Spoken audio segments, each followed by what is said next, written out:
कहीं धक्के खा लो, आके बात बनेगी सतगुरु शरण।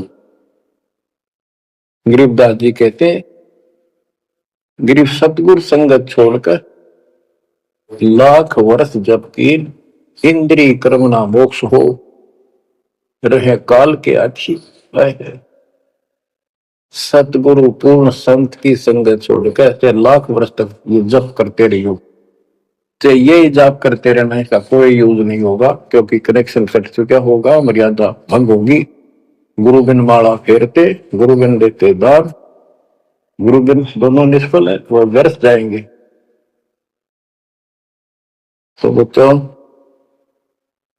परमात्मा हमारे लिए भटक रहे हैं, इन पिछली गलतियों से सबक लो, इनको फिर से ना दोहराना।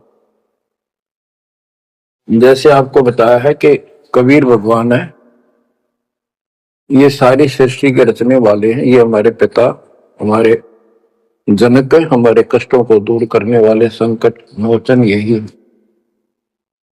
लेकिन हम इनको छोड़कर अन्य उपासना करते रहे हैं। जैसे गीता अध्याय 16 श्लोक 23 और 24 में स्पष्ट कर दिया है कि शास्त्र विधि को त्याग कर जो अपनी मर्जी से इच्छा से मनमाना आचरण करते, मनमानी साधनाएं करते हैं जो शास्त्रों में प्रमाणित नहीं है, उनको न तो कोई सुख हो, न कोई सिद्धि प्राप्त हो, कार्य सिद्ध हो जिससे, और न उनकी गति यानी मोक्ष हो।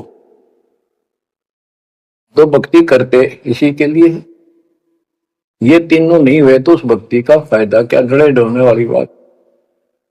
तो बच्चों, आपको बताया सभी वेदों और ग्रंथों से सिद्ध कर दिया कि कबीर भगवान है।